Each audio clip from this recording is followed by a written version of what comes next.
Young India police school ప్రారంభోత్సవ కార్యక్రమానికి నాతో పాటు ముఖ్య అతిథులుగా విచ్చేసిన ఐటీ అండ్ ఇండస్ట్రీస్ మినిస్టర్ మిత్రులు శ్రీధర్ బాబు గారు, ఈ కార్యక్రమంలో పాల్గొన్న శాసన మండలి చీఫ్ విప్ పట్నం మహేందర్ రెడ్డి గారు,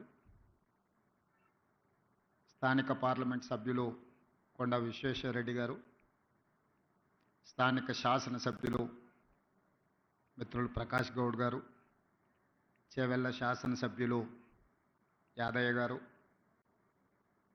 శాసనసభ్యులు నాగరాజ్ గారు, శాసనసభ్యులు కుంభం అనిల్ రెడ్డి గారు, రాష్ట్ర DGP Jitender garu, Hyderabad police commissioner, ఈ young India police academy police school incharge CV Anand garu, Stephen Ravindra గారు, ఇతర పోలీసు ఉన్నతాధికారులు, పోలీసు కుటుంబ సభ్యులందరికీ కూడా నా శుభాకాంక్షలు తెలియజేస్తున్నా. హోంగార్డ్ నుంచి డీజీపీ వరకు కాకి డ్రెస్ వేసుకునే ప్రతి పోలీసులకు ఈ యంగ్ ఇండియా పోలీస్ స్కూల్ అనేది అత్యంత ముఖ్యమైనది. తల్లిదండ్రులుగా మీరు మీ విధి నిర్వహణలో కుటుంబానికి సమయం ఇవ్వలేక మీ పిల్లల చదువుల మీద సరైన దృష్టి సారించకపోవడము, మీ పిల్లలు బాగా చదువుకుంటున్నా వాళ్ళు చదువుకుంటున్నారో లేదో అనే ఆందోళనతో పోలీస్ సిబ్బంది, అది హోంగార్డ్ కావచ్చు, వివిధ హోదాలలో ఉన్న పోలీస్ శాఖ సిబ్బంది తల్లిదండ్రుల యొక్క ఆలోచన, వాళ్ళ ఆవేదన ఇది. పోలీస్ కుటుంబాలతో, పోలీస్ శాఖతో నాకు అత్యంత అనుబంధము. ఆ శాఖలో ఉండే సిబ్బంది యొక్క ఆలోచన విధానము నాకు ఒక స్పష్టమైన అవగాహన ఉన్నది. ఎన్నికల సందర్భంలోనే ఎలక్షన్ మేనిఫెస్టోలో నేను ఈ విషయాన్ని పొందుపరచడం జరిగింది. అప్పుడు పోలీస్ శాఖ సిబ్బంది కానీ రాజకీయ నాయకులు కానీ దీని మీద ఎవరు ప్రత్యేకంగా దృష్టి పెట్టలేదు. ఎందుకంటే ఎన్నికల్లో ఇచ్చే హామీలకు ఎన్నికల తర్వాత ఫలితాలు వచ్చిన తర్వాత పెద్దగా ప్రాధాన్యత ఉండదు అన్న ఆలోచన ఉందేమో, అందుకే ఎవరు దీని మీద పెద్దగా దృష్టి పెట్టలే. కానీ దేశ స్వతంత్రం వచ్చిన తర్వాత మొట్టమొదటి ప్రధానమంత్రి పండిత్ జవహర్లాల్ నెహ్రూ గారు ఈ దేశం యొక్క సమస్యను, భవిష్యత్ తరాల యొక్క అవసరాలను గుర్తించి ఆనాడు పండిత్ జవహర్లాల్ నెహ్రూ గారు బిజిలీ పానీ సడక్, ఈ దేశం యొక్క మౌలిక స్వరూపం మారాలి అనంటే విద్యుత్తు ఉండాలి, తాగునీరు సాగునీరును అందించాలి, పల్లెటూర్ల నుంచి పట్టణాల వరకు రోడ్డు రవాణా వ్యవస్థ ఉండాలి అని ఆలోచన చేసి బాక్రానంగల్ నుంచి నాగార్జున సాగర్ డ్యామ్ వరకు పండిత్ జవహర్లాల్ నెహ్రూ గారి విధానంలో ఆ రోజు ఈ దేశం అభివృద్ధి పదం వైపు నడిచింది. ఆ రోజు ఎడ్యుకేషన్ అండ్ ఇరిగేషన్ ఆలోచన కూడా పండిత్ జవహర్లాల్ నెహ్రూ గారు చేశారు. అందుకే ఈరోజు ఈ దేశంలో ఉన్న గొప్ప గొప్ప యూనివర్సిటీలు అన్నీ కూడా పండిత్ జవహర్లాల్ నెహ్రూ గారు ఉన్నప్పుడే పునాదులు పడ్డాయి. ఆ యూనివర్సిటీల నుంచి వచ్చిన విద్యార్థులే ఈ దేశ భవిష్యత్. ఆనాడు నిర్మించిన సాగునీటి ప్రాజెక్టులే ఈ దేశం ఆకలి కేకల నుంచి ప్రపంచానికే ఆహార ధాన్యాలను అందించే స్థాయికి ఈరోజు ఈ దేశం అభివృద్ధి చెందింది అంటే ఆనాటి మొట్టమొదటి ప్రధానమంత్రి ఒక గొప్ప ఆలోచన చేసి ఒక దార్శనికత చూపించడంతో ఈరోజు ప్రపంచ దేశాలతో పోటీ పడగలుగుతుంది. ఆ తర్వాత శ్రీమతి ఇందిరాగాంధీ గారు దళితులు, గిరిజనులు, ఆదివాసీలు, బలహీన వర్గాల యొక్క ఆకలి కేకలను, ఆలోచనను చూసి రోటీ కప్డా ఔర్ మకాన్ అనే స్లోగన్ తోటి ప్రజలకు రోటీ కప్డా ఔర్ మకాన్ అనే విధానాన్ని తీసుకొచ్చి పేదలకు సహాయాన్ని అందించారు. ఆ తర్వాత రాష్ట్రాలను తీసుకున్నప్పుడు ఈ మధ్యకాలంలో ఎక్కడికి వెళ్ళినా పాత్రికేయ మిత్రులు కానీ రాజకీయ విశ్లేషకులు ప్రతి ముఖ్యమంత్రికి ఒక బ్రాండ్ ఉన్నది. మీరు 16 నెలలైన ముఖ్యమంత్రి అయ్యి మీరు ఏ బ్రాండ్ క్రియేట్ చేసుకోలేకపోతున్నారు ఎందుకు అని ప్రశ్నిస్తున్నారు. నేను చాలా సందర్భాలలో నవ్వి వదిలేసిన. ఎందుకంటే ప్రశ్న అడిగేవాళ్ళు నేను ఏ బ్రాండ్ కోసం ప్రయత్నం చేస్తున్నో వాళ్ళు అవగాహన చేసుకునే పరిస్థితుల్లో లేరు అని. మొట్టమొదటిసారి 2 రూపాయలకు కిలో బియ్యం ఇచ్చిన ఎన్టీ రామారావు గారు పేదవాడు తెల్లన్నం తిన్నప్పుడల్లా వారిని గుర్తు చేసుకుంటాడు. ఐటీ కంపెనీలను, హైటెక్ సిటీని ఇవి చూసినప్పుడు చంద్రబాబు నాయుడు గారు గుర్తొస్తాడని చెప్తారు. అదేవిధంగా జలయజ్ఞం వ్యవసాయాన్ని ప్రాధాన్యతగా తీసుకొని ఉచిత కరెంటు నుంచి సాగునీటి ప్రాజెక్టుల వరకు రైతుల సమస్యలను చర్చించినప్పుడు రైతు బాంధవుడుగా డాక్టర్ వైఎస్ రాజశేఖర రెడ్డి గారు గుర్తొస్తారు. సరే, ఇంకొంతమంది కొన్ని రకాలుగా కొన్ని బ్రాండ్స్ క్లెయిమ్ చేస్తూ ఉంటారు. ఉద్యమకారులమని, తెలంగాణ ప్రదాతలమని. వాళ్ళ గురించి నేను పెద్దగా చర్చించదలుచుకోలేదు. మరి మీరు ఏ బ్రాండ్ లేకుండానే అన్నోటీస్డ్ చీఫ్ మినిస్టర్గా మీరు రావడం పోవడం జరుగుతుందా అని చెప్పి విశ్లేషకులు, శ్రేయోభిలాషులు అడుగుతున్నారు. నేను ఒక మాట చెప్పదలుచుకున్న ఈ వేదిక మీద నుంచి విశ్లేషకులకు, విమర్శకులకు, ఈ రాష్ట్రంలో ఉండే ప్రజలకి, young India is my brand. I wanted to create an brand that is called young India. 1000 సంవత్సరాల చరిత్ర కలిగిన మానవుల కోసం దేశాలు, సరిహద్దులు అనేటివి కృత్రిమంగా మనం సృష్టించుకున్నవే. ఒకప్పుడు రాజ్యాలు ఉన్నప్పుడు బలవంతుడైన రాజు ఆక్రమించుకుంటూ పోతే పెద్ద పెద్ద రాజ్యాలు ఉండేటివి. మళ్ళీ సామంతులు స్వతంత్రం ప్రకటించుకుంటే అవి చిన్న రాజ్యాలుగా మారినాయి. రాజ్యాల సరిహద్దులు మనం సృష్టించుకునే. ఈరోజు వీసా విధానం ఒకప్పుడు పాకిస్తాన్, ఆఫ్ఘనిస్తాన్ వరకు అఖండ్ భారత్. కానీ దేశ విభజన జరిగిన తర్వాత బంగ్లాదేశ్, పాకిస్తాన్, ఆఫ్ఘనిస్తాన్ రకరకాల దేశాలుగా ఈరోజు వీసాలు తీసుకొని మనం వెళ్తున్నాం. ఈ సరిహద్దులు అన్నీ కూడా మనం కృత్రిమంగా సృష్టించుకున్న సరిహద్దులే, మానవులు తయారు చేసుకున్న సరిహద్దులు. కానీ వీళ్ళందరికీ అవసరమైన అవసరాలు ఏమి? వీటి మీద ప్రత్యేకమైన దృష్టి పెట్టాల్సిన అవసరం పాలకుల మీద ఉన్నది. అది రాజ్యాలు కావచ్చు, స్వతంత్ర భారతదేశం కావచ్చు. భారతదేశానికి స్వతంత్రం వచ్చి 75 సంవత్సరాలు పూర్తి చేసుకున్నామంటే this is one of the youngest country in the world. స్వతంత్ర భారతదేశంగా 75 సంవత్సరాలు అనేది చాలా చిన్నది. మనం పురాణాలను విన్నప్పుడు, చరిత్రలు చదివినప్పుడు 1000 సంవత్సరాల చరిత్ర గురించి మాట్లాడుకుంటున్నాం, చర్చించుకుంటున్నాం. 1000 సంవత్సరాల చరిత్రలో 75 సంవత్సరాలు అనేది ఒక చిన్న ప్రయాణం మాత్రమే. ఈ చిన్న ప్రయాణంలో ఎంతోమంది ప్రధానమంత్రులు, ముఖ్యమంత్రులు, మంత్రులు రకరకాలుగా వచ్చిండ్రు. కానీ కొద్దిమంది మాత్రమే చరిత్రలో నిలబడ్డారు. ఆ కొద్దిమంది చరిత్రలో తీసుకున్న నిర్ణయాలు చరిత్రనే మలుపు తిప్పే విధంగా రాష్ట్రాలు, దేశాలు అభివృద్ధి పదం వైపు నడిచినాయి. క్లోజ్డ్ ఎకానమీ నుంచి open economy, liberalisation, privatisation, globalisation.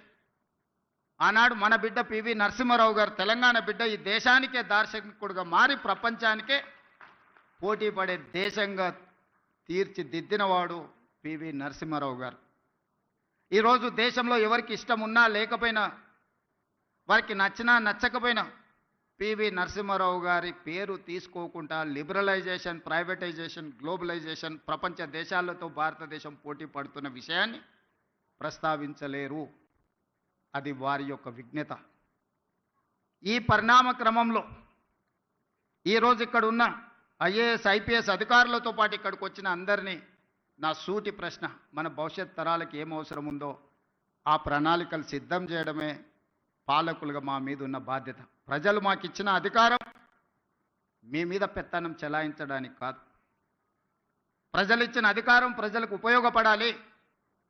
ప్రజల శ్రేయస్సు కోసం మేము విధి విధానాలను సృష్టించాలి. ఆ విధి విధానాలు భవిష్యత్ తరాలకు ఉపయోగపడాలన్న ఆలోచనే మా ప్రభుత్వం యొక్క ఆలోచన, ప్రజాపాలన యొక్క విధానం అని చెప్పి నేను ఈ సందర్భంగా చెప్పదలుచుకున్నాను. అందుకే ఈరోజు ఒక్కొక్కరికి ఒక బ్రాండ్ ఉంది అనేది అయితే అంటున్నారు. ఈరోజు నా బ్రాండ్ యంగ్ ఇండియా. అందుకే ఈరోజు యంగ్ ఇండియా స్కిల్స్ యూనివర్సిటీని మనం మొదలు పెట్టుకున్నాం. యంగ్ ఇండియా స్పోర్ట్స్ యూనివర్సిటీని మనం మొదలు పెట్టుకుంటున్నాం. యంగ్ ఇండియా స్పోర్ట్స్ అకాడమీని మనం మొదలు పెట్టుకుంటున్నాం. నేను సౌత్ కొరియా విజిట్ చేసిన ఈ మధ్యకాలంలో మా మిత్రుడు శ్రీధర్ బాబు గారితో. హార్డ్లీ ఆ దేశం యొక్క జనాభా 10 to 12 మిలియన్స్. అంటే ఒక మన హైదరాబాద్లో ఎంత జనాభా ఉన్నారో ఆ దేశం మొత్తం జనాభా 1,20,00,000 మంది. కానీ ఒలింపిక్స్లో 32 మెడల్స్ వచ్చినాయి వాళ్ళకు. భారతదేశానికి గోల్డ్ మెడల్ గుండు 0. 140 కోట్ల జనాభా ఉన్న భారతదేశం ఒలింపిక్స్లో ఒక గోల్డ్ మెడల్ కూడా తేలేదు అని అంటే ఈ దేశం నిజంగా నిశితంగా ఆలోచన చేయాల్సిన అవసరం ఉన్నదా లేదా ఈరోజు పాలకులు ఆలోచన చేయాలి. ఒక చిన్న దేశం. నేను అక్కడ సౌత్ కొరియన్ స్పోర్ట్స్ యూనివర్సిటీ ఒక 30 acres క్యాంపస్, జస్ట్ ఆ స్పోర్ట్స్ అకాడమీని నేను చూడడానికి వెళ్తే అక్కడ ఒక అమ్మాయి కలిసింది నాకు. ఆ అమ్మాయి ఆర్చరీలో 3 గోల్డ్ మెడల్స్ సాధించింది. ఒక కాలేజ్ కిడ్ ఆ దేశం యొక్క ప్రతిష్ట 3 బంగారు పతకాలు సాధించి సౌత్ కొరియాను ప్రపంచ పటంలోనే గొప్పగా నించోబెట్టినప్పుడు 140 కోట్ల జనాభా ఉన్న ఈ దేశం ఒక గోల్డ్ మెడల్ సాధించలేదు అని అంటే నిజంగా ఈరోజు మనం ఏ ప్రణాళికల మీద ఆలోచన చేయాలనో మనందరం విశ్లేషించుకోవాల్సిన అవసరం ఉన్నది.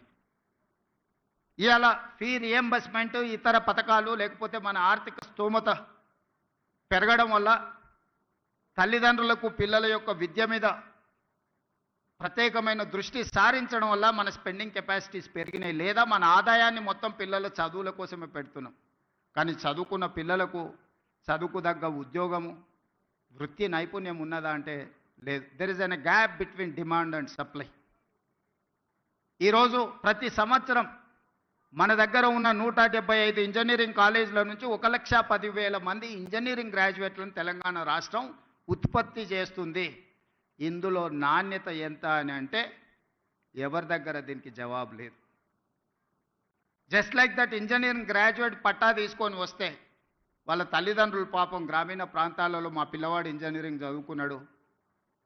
ముఖ్యంగా నా నియోజకవర్గం నుంచి పేదవాళ్ళు వస్తుంటారు, సార్ నువ్వు ముఖ్యమంత్రి గారివి ఎలాంటి పెద్ద కంపెనీలకు చెప్తే మా పిల్లోడికి ఉద్యోగం వస్తుంది.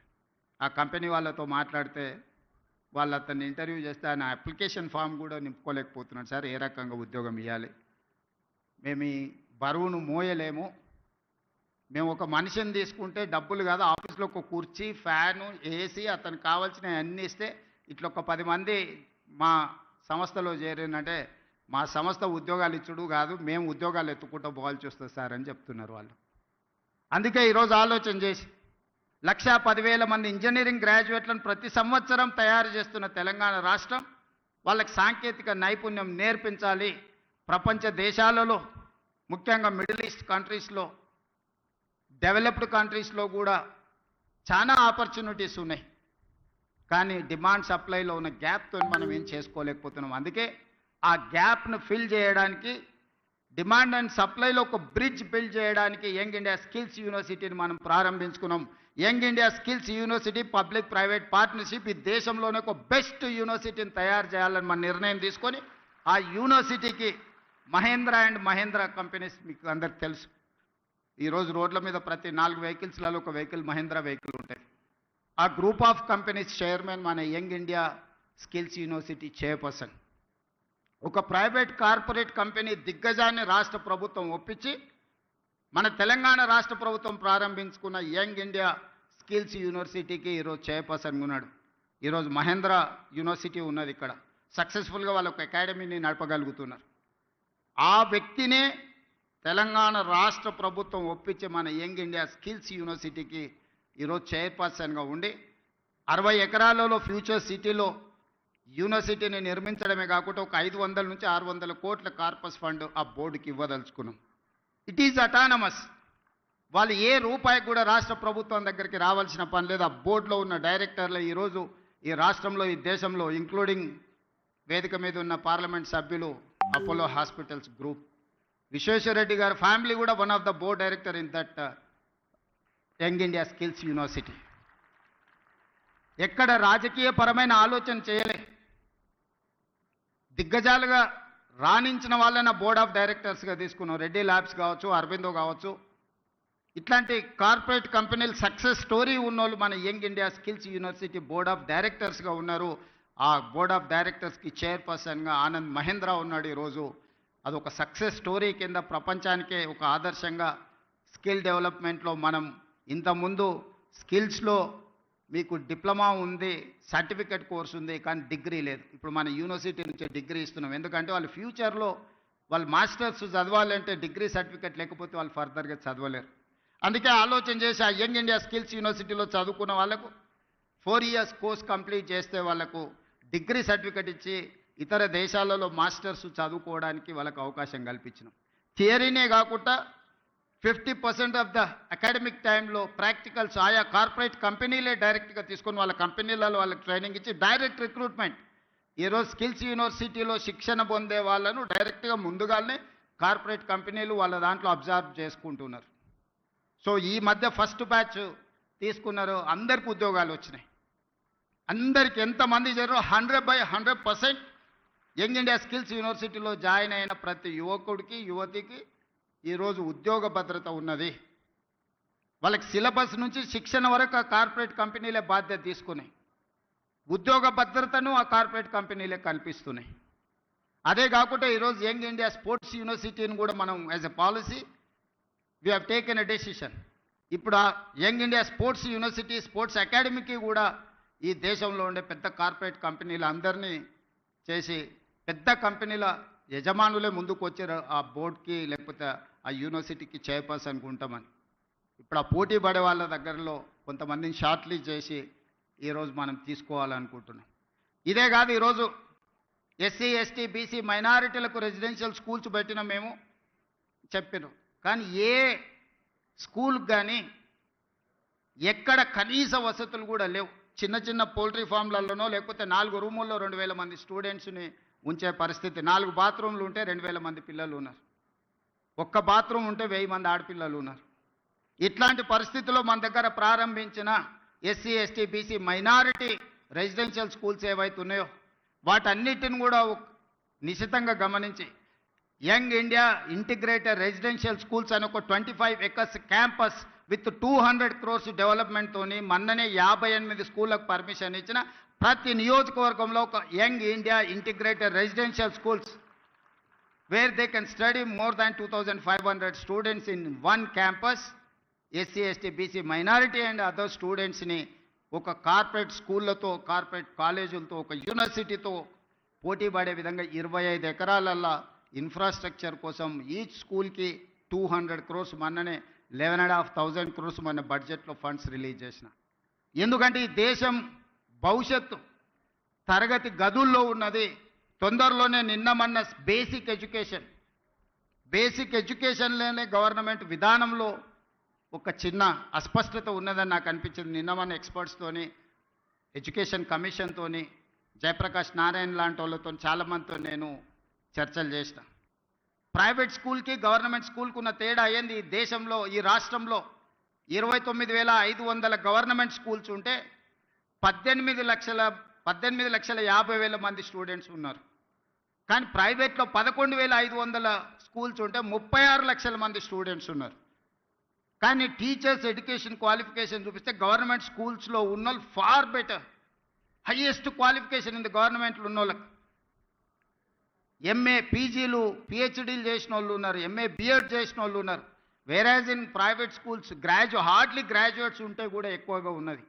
కానీ 11,500 ప్రైవేట్ స్కూళ్ళల్లో చదువుకుంటున్న విద్యార్థులు 36 లక్షల మంది అయితే 29,500 స్కూల్స్ ఉన్న గవర్నమెంట్లో చదువుకుంటున్నది 18.5 లక్షల మంది విద్యార్థులే చదువుకుంటున్నారు. మన విద్యా విధానంలో లోపం ఎక్కడుందని నేను ఆలోచన చేస్తే 5 years కంప్లీట్ అయిన వాళ్ళనే ఫస్ట్ క్లాస్లో స్కూల్కు పంపాలని గవర్నమెంట్ స్కూల్స్ డెసిషన్ తీసుకున్నాయి. Whereas in private schools nursery UKG LKG 3 years complete అయినప్పుడుంటే 3+కి నర్సరీ, 4+కి యూకేజీ, 5+కి ఎల్కేజీ, ఆ తర్వాత ఫస్ట్ క్లాస్ నుంచి.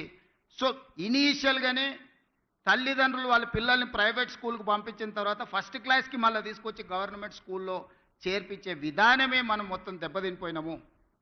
అందుకే ఈరోజు ఆలోచన చేసినాం, బేసిక్స్లోనే ప్రభుత్వము విద్యార్థులను చేర్చుకోకపోవడం వల్ల 3 సంవత్సరాలు ప్రైవేట్ స్కూల్లో నర్సరీ యూకేజీ ఎల్కేజీకి పోయిన తర్వాత ఫస్ట్ క్లాస్కి మళ్ళీ గవర్నమెంట్ స్కూల్స్కి వచ్చే అవకాశం చాలా తక్కువ ఉంది. కాబట్టి దీనికి పరిష్కారం నర్సరీ యూకేజీ ఎల్కేజీ గవర్నమెంట్ ఆధ్వర్యంలో పెట్టుకొని ప్రైవేట్ పిల్లలకి ఎట్లయితే ట్రాన్స్పోర్ట్ ఫెసిలిటీ ఎట్లయితే ఇస్తున్నారో ఫ్రీ ఆఫ్ కాస్ట్ మనం ట్రాన్స్పోర్ట్ ఫెసిలిటీతో పాటు బ్రేక్ఫాస్ట్ లంచ్ ఈవినింగ్ స్నాక్స్ కూడా ఈ పిల్లలకి ఇచ్చి ఒక ప్లే స్కూల్ని రన్ చేయాలా. ప్రతి దగ్గర పేదోళ్ళు ఎవరైతే ఉన్నారో మారుమూల పల్లెల్లో తండాలలో ఉండే పిల్లలకు ఒక మంచి ఎడ్యుకేషన్ ఇవ్వాలి అని ఈ మధ్యలోనే నిర్ణయం తీసుకున్నాం. తొందరలోనే ఇప్పుడు ఫస్ట్ క్లాస్ నుంచి ఉండే విద్యా విధానాన్ని నర్సరీ ఎల్కేజీ యూకేజీ వీటన్నిటిని కూడా ఒక కంపోజిషన్ కింద తీసుకొని ఈ ప్రీ స్కూల్ని కూడా ఈరోజు మనం గవర్నమెంట్లో ప్రారంభించుకోవాలనుకుంటున్నాం.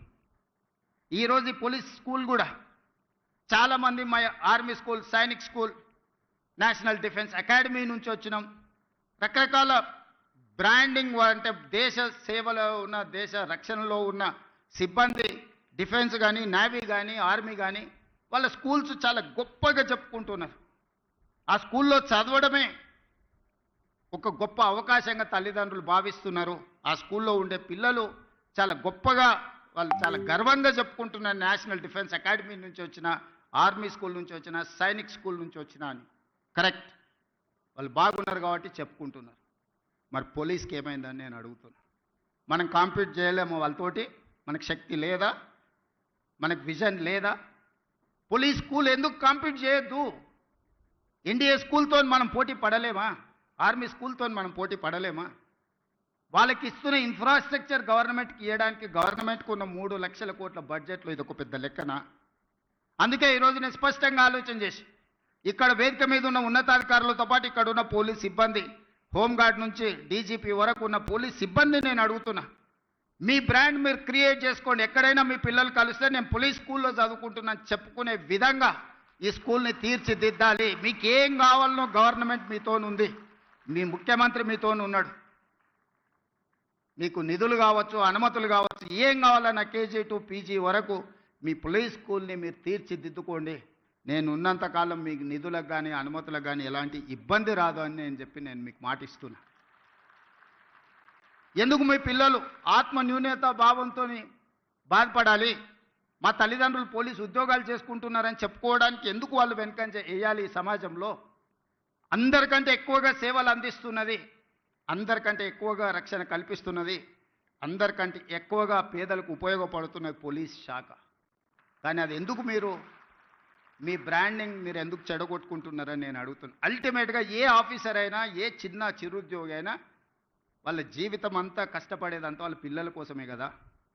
ఆ పిల్లలు మంచిగా చదువుకొని ఈ దేశానికి నాయకత్వం వహించే నాయకులుగానో, ఈ దేశ నిర్మాణంలో పనికొచ్చే అధికారులుగానో రాణిస్తే అంతకంటే తల్లిదండ్రులుగా మీకు ఏముంటుంది సంతోషం అని నేను అడుగుతున్నా.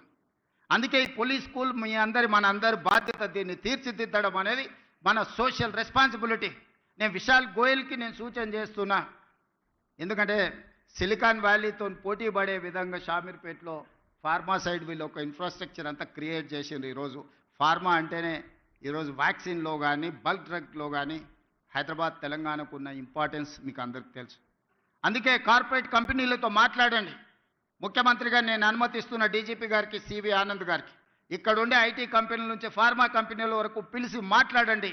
వాళ్ళ కార్పొరేట్ సోషల్ రెస్పాన్సిబిలిటీ ఫండ్స్ని పోలీస్ స్కూల్లో డిపాజిట్ చేసే విధంగా వాళ్ళని మీరు మాట్లాడండి. ఈరోజు ఇంత ప్రశాంతంగా ఇన్ని వేల కోట్ల టర్నోవర్ ఉన్న కంపెనీలు సైబరాబాద్ కమిషనరేట్ పరిధిలో నడుస్తున్నాయంటే పోలీసు రక్షణ లేకుండా, పోలీసు భరోసా లేకుండా ఈ సంస్థలన్నీ నడుస్తున్నాయా? మరి వాళ్ళ కార్పొరేట్ సోషల్ రెస్పాన్సిబిలిటీ అంటే పోలీసు పిల్లల చదువులకు అవసరమైన సహాయం అందించడం వాళ్ళ బాధ్యత కాదా? అందుకే ఈరోజు ప్రభుత్వ పరంగా ఎవరితో మాట్లాడాలో నాకు చెప్పండి, ఎవరితో అయినా నేను మాట్లాడతాను. మీ ఇన్ఫ్రాస్ట్రక్చర్ కాకుండా ఒక 100 కోట్లు మీ కార్పస్ ఫండ్ క్రియేట్ చేసుకొని ప్రతి రూపాయి కోసం గవర్నమెంట్ వైపు చూడొద్దు. బోర్డ్ ఆఫ్ డైరెక్టర్స్ కూర్చొని 100 crores మీ దగ్గర ఉంటే అందులోకి వెళ్ళి ఎవ్రీ ఇయర్ మీరు అకాడమిక్ ఇయర్ ప్లాన్ చేసుకోండి. ఆ బడ్జెట్ల నుంచి ఎట్లా ఖర్చు పెట్టుకోవాలో మీరే సొంతంగా నిర్ణయం తీసుకోండి. కార్పస్ ఫండ్ క్రియేట్ చేయడానికి అవసరమైన అనుమతులు ఏం కావాలో నాకు చెప్పండి. ఆ అనుమతులన్నిటిని ఇచ్చే బాధ్యత నాది. యంగ్ ఇండియా అనే title, I have not created this title. Mahatma Gandhi has created this title 1921 నుంచి 1930 వరకు, 1931 వరకు 10 years స్వతంత్ర పోరాటంలో ఒక పత్రికను నడిపిండు. ఆ పత్రిక పేరు young India. That was the voice of India. ఈ భారతదేశం యొక్క ఆత్మ యంగ్ ఇండియాలో ఉంది. యంగ్ ఇండియా సృష్టికర్త మహాత్మా గాంధీ. ఆ స్పిరిట్ నుంచే, ఆ స్ఫూర్తి నుంచే ఈరోజు యంగ్ ఇండియా బ్రాండ్ తెలంగాణ రాష్ట్రంలో క్రియేట్ చేసుకున్నాం. అందరు ముఖ్యమంత్రులకు ఏవైనా వ్యవసాయం ఉండొచ్చు, సాగునీరు ఉండొచ్చు, భోజనం పెట్టి ఉండొచ్చు. My brand is education and employment. ఈ దేశ భవిష్యత్తే తరగతి గదుల్లో ఉందని సంపూర్ణంగా నేను నమ్ముతున్నా. ఈ తరగతి గదులను బలంగా నిర్మించినప్పుడే ఈ దేశ భవిష్యత్తు ఉజ్వలంగా ఉంటుంది. Health, education and employment is my brand. Young India is my brand. దీనికి అన్ని రకాలుగా మా ప్రభుత్వం మీకు సహకారాన్ని అందిస్తుంది. తక్కువ సమయంలో ఇంత మంచి క్యాంపస్ని క్రియేట్ చేసినందుకు అందరినీ మనస్ఫూర్తిగా అభినందిస్తూ, పోలీస్ శాఖ సిబ్బందికి అందరికి సూచన చేస్తున్నాం, మీ పిల్లల్ని ఇక్కడ చేర్పించండి. వీలైనంత మేరకు మీ పిల్లల్ని ఇక్కడ చదివించుకోవడం ద్వారా మీ పిల్లల భవిష్యత్తును తీర్చిదిద్దుకోండి. గోయింగ్ ఫార్వర్డ్ ఏ విధంగా వాళ్ళకి ఇంకా మెరుగైన వసతులు ఏర్పాటు చేయాలనో అన్నిటినీ ఆలోచన చేద్దాం. ఎడ్యుకేషన్ విషయంలో ఏమాత్రం కాంప్రమైజ్ కాకండి. మనం నిర్మాణం చేసుకుందాం. పోలీస్ శాఖలో ఈ మధ్యలోనే క్రికెట్లో వరల్డ్ కప్ ఆడిన సిరాజుద్దీన్ ఈ has passed maybe 12th class. అన్ని ఎగ్జామిషన్స్ ఇచ్చి క్రికెట్లో రాణించినందుకు డిఎస్పీ క్యాడర్ పోస్ట్ మీ డిపార్ట్మెంట్లో ఇచ్చిన. బాక్సింగ్ ఛాంపియన్ నిఖత్ జరీన్, ఒక అమ్మాయి బాక్సింగ్ ఛాంపియన్ అయినందుకు ఆ అమ్మాయికి కూడా డిఎస్పీ ఉద్యోగం ఇచ్చినాం పోలీస్ శాఖలో. సో ఈరోజు ఒక సిరాజుద్దీన్, ఒక నిఖత్ జరీన్ చదువులో కాదు క్రీడల్లో రాణించినా కూడా గ్రూప్ 1 క్యాడర్ డిఎస్పీ పోస్టులు వచ్చినాయంటే మీరు మీ పిల్లలకు ఆ స్ఫూర్తిని ఇవ్వండి. ఆ క్రీడాకారులు మీ పోలీస్ శాఖనే కాబట్టి అప్పుడప్పుడు వాళ్ళని ఇక్కడికి వచ్చి పిల్లలతో ఇంటరాక్ట్ అయ్యే విధంగా వాళ్ళను వీక్లీయో, మంత్లీయో, ఎవ్రీ 15 డేస్కో ఎప్పుడు వాళ్ళకి సమయం దొరికినా ask them to spend some time with this kids. దాంతో పిల్లలు ఇన్స్పైర్ అవుతారు. దాంతో వాళ్ళు కూడా ఒక బాధ్యత, వాళ్ళకు కూడా వాళ్ళ స్ఫూర్తితోని కొత్త క్రీడాకారులు తయారవుతే వాళ్ళకు కూడా వాళ్ళ వృత్తి సంతృప్తినిస్తుంది. ఆ విధంగా వాళ్ళకు కూడా డైరెక్షన్ ఇవ్వాల్సిందిగా డీజీపీ గారికి నేను ఆదేశిస్తూ ఇంత మంచి కార్యక్రమాన్ని ఏర్పాటు చేసిన మీ అందరికీ మనస్ఫూర్తిగా అభినందనలు తెలియజేస్తూ మీ దగ్గర సెలవు తీసుకుంటున్నాను. ధన్యవాదాలు మిత్రులారా.